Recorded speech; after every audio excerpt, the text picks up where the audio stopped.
واعبدوا الله ولا تشركوا به شيئا. Troisièmement, troisième annulatif. Troisième annulatif. Ne pas considérer les polythéistes comme mécréants. Troisième annulatif. Ne pas considérer. 3, pas 4.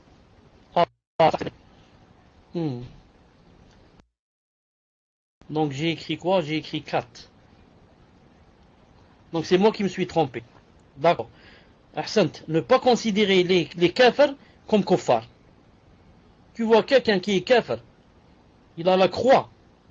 C'est un bouddhiste, tu le vois en train de se prosterner à son Bouddha. Et tu dis, j'ai des doutes. Ou alors tu dis, peut-être Allah Ta'ala va lui pardonner au Qiyamah. Ou bien tu dis, Allah Ta'ala regarde dans les cœurs, l'essentiel c'est des cœurs. Et comme ça. Beaucoup de gens disent comme ça, des johal. Te dis, il y en a même qui te disent, écoute, il ne faut pas juger. Tu n'as pas le droit de juger. C'est le Seigneur qui juge, pas toi. C'est pas toi qui peux faire entrer des gens ni en enfer ni au paradis. Il faut te taire. Subhanallah al-Azim. Naam. Taïb, je juge pas pour les gens, mais je juge pour moi. Pour moi, cette personne, donc, étant un kafir, donc, ça veut dire que je dois le considérer comme kafir. Je dois le considérer comme kafir. Qu'est-ce qu'il a dit ici? Attendez, on va citer une chose. Certains disent par exemple que, comment ça se fait? X des gens a fait beaucoup de bien pour l'humanité. Il commence à citer des personnes, je ne sais qui, Pasteur. Te dit qui a trouvé le vaccin de la rage? Si ce n'était pas Pasteur.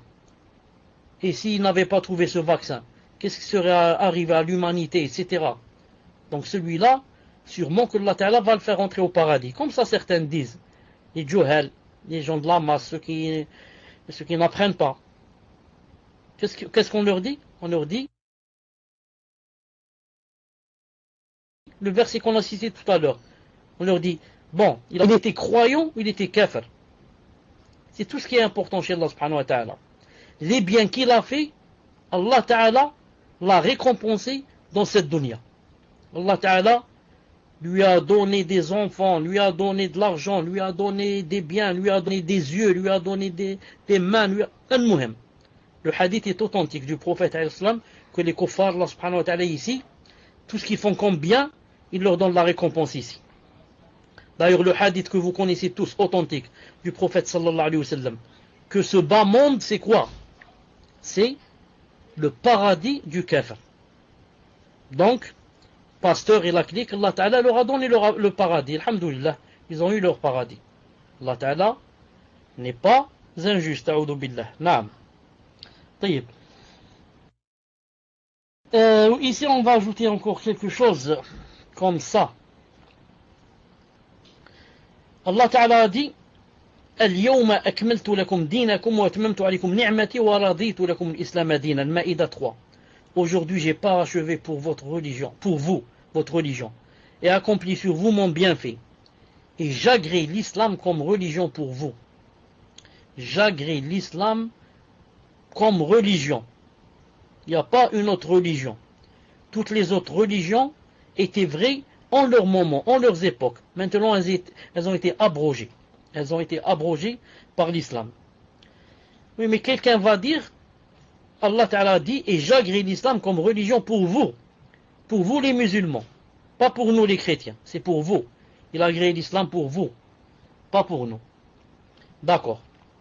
Allah subhanahu wa ta'ala dit dans un autre verset, وَمَنْ يَبْتَغِي غَيْرَ الْإِسْلَامِ دِينًا فَلَنْ يُقْبَلَ مِنْهُ وَهُوَ فِي الْآخِرَةِ مِنَ الْخَاسِرِينَ.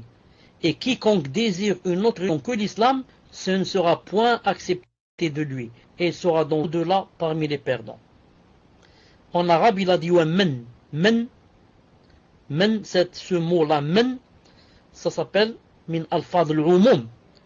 Il implique la généralité, la globalité. D'ailleurs, il a dit quiconque désire une autre religion que l'islam, quiconque, qu'il soit noir ou blanc, qu'il soit chrétien, bouddhiste, algérien, français, marocain, quiconque désire une autre religion que l'islam, ça ne sera pas accepté de lui.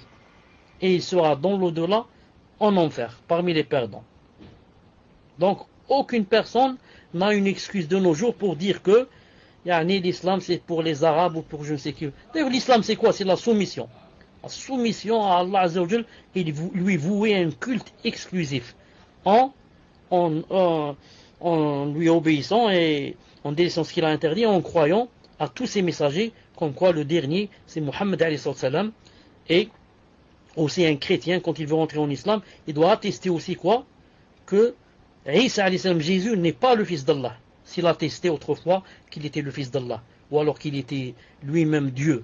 Dans ce cas, il doit dire non. Il atteste que Isa aussi, c'est le serviteur d'Allah et c'est un messager et non pas Dieu lui-même. Ensuite aussi, on va ajouter quelque chose aussi. Le prophète sallallahu alayhi wa sallam a dit dans un hadith rapporté par Muslim: والذي نفس محمد بيده لا يسمع بي أحد من هذه الأمة يهودي ولا نصراني ثم يموت ولم يؤمن بي أو بالذي أرسلت به إلا كان من أصحاب النار. Je jure par celui dans mon âme et dans sa main qu'aucun juif chrétien de cette communauté n'entend parler de moi et qu'il ne croit pas dans ce que j'ai apporté sans qu'il ne soit parmi les habitants du feu et de l'enfer. Vous avez compris? Aucun juif, ni chrétien, ni autre, ni bouddhiste, ni ceci, ni cela, bien sûr, ni autre. Mais il a parlé des juifs et des chrétiens, ce sont les plus nombreux, les plus connus de notre temps, du temps du prophète alayhi salam. Donc, je dis, aucun juif ou chrétien n'entend parler de moi. Ensuite, il ne croit pas en moi sans qu'il ne soit Yawm al-Qiyamah parmi les gens de l'enfer. Juste une petite remarque. Ici, les savants ont dit que le prophète sallallahu alayhi wa sallam, quand il a dit que le juif ou le chrétien qui n'entend pas, qui entend de moi et qui ne me suit pas, il va rentrer en enfer, il a dit à condition il l'entend de moi, avec ma vraie description. Vous avez entendu? Il l'entend parler de moi avec ma vraie description. Comme quoi je suis le messager, et j'ai tel et tel cas, et je suis le meilleur, et je suis cela, et je suis le généreux, je suis cela et cela. Naam, c'est pas que c'est un malade. On entend de lui, a'udhu billah. Comme j'ai entendu une fois une femme dire dans un vidéo, a'udhu billah, c'était un pédophile. A'udhu billah, a'udhu billah, a'udhu billah. C'est pour ça que vous savez, je ne sais pas si vous savez cette chose. En islam, supposons qu'une personne, il y a deux personnes, deux croyants. Une personne a quoi? A insulté Allah Azza wa Jal, un croyant. Il a insulté Allah Azza wa Jal. Et le deuxième a insulté le prophète sallallahu alayhi wa sallam. Ensuite, le juge, ou là, quand il a entendu, ou là, il est allé pour disons, punir ces deux personnes. Mais le premier, avant que le juge ne soit au courant, celui qui a insulté Allah a fait le repentir. Que doit lui faire le juge? Il ne lui fait rien. Pourquoi? Parce qu'il a fait le repentir. Allah Ta'ala est pardonneur. Non, mais il a dit que je pardonne celui qui fait les péchés. Il n'est pas mort. Donc, on accepte de lui et on ne lui fait rien. Peut-être qu'on peut lui faire quelque chose pour juste dans le sens où les autres gens ne fassent pas comme lui, pour qu'il ne soit pas un modèle. Seulement en ce sens, mais pas dans le sens que parce qu'il a insulté. Et le deuxième qui a insulté le prophète, qu'est-ce qu'on doit lui faire?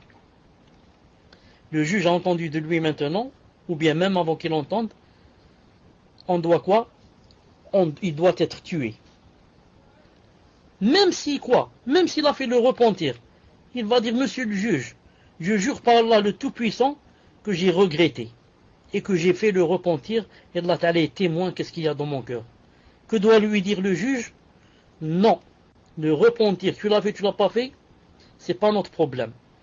Mais tu as insulté le prophète islam, tu dois mourir. C'est comme ça en islam. Si quelqu'un va dire, qu'est-ce que ça veut dire ça? Le prophète islam, son statut est plus important qu'Allah Azza wa Jal. Allah Azza wa Jal, tu l'insultes, tu fais le tawbah, on t'excuse, et le prophète on t'excuse pas, c'est quoi ça? On lui dit, le secret secret, c'est quoi? C'est qu'Allah est vivant. Si tu as dit vrai, il va te pardonner. Si tu as dit faux, Yom al-Qiyamah, tu vas être châtié. Mais le prophète n'est pas vivant pour qu'on lui demande s'il te pardonne. S'il dit, Ya Rasulallah, il t'a insulté. S'il dit, pardonnez-le, c'est mon droit. Je me désiste de mon droit. Je ne le punis pas. Pardonnez-le. Pardonnez-lui. Il a pardonné à certains gens en son époque qui l'ont insulté. Ça veut dire que ça se termine là. Et s'il dit, non, tuez-le, on le tue. Mais là, le prophète n'est pas présent. On ne peut pas savoir s'il t'a pardonné ou pas. Donc tu dois mourir, bi'idhna ta'ala, et yom al-qiyamah, s'il t'a pardonné, alhamdulillah. Subhanallah al-azim. Mais c'est grave. Donc, ça c'était quoi? On parlait de quoi? Non. Celui qui ne considère pas... non, je voulais dire que, donc, il faut que la personne ait entendu, des quoi?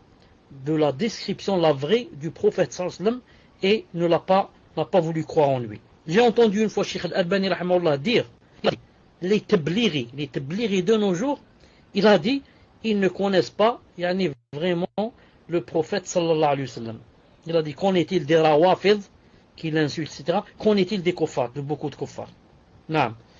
Al-Muhim. Ça c'était troisièmement normalement. Quatrièmement, naam.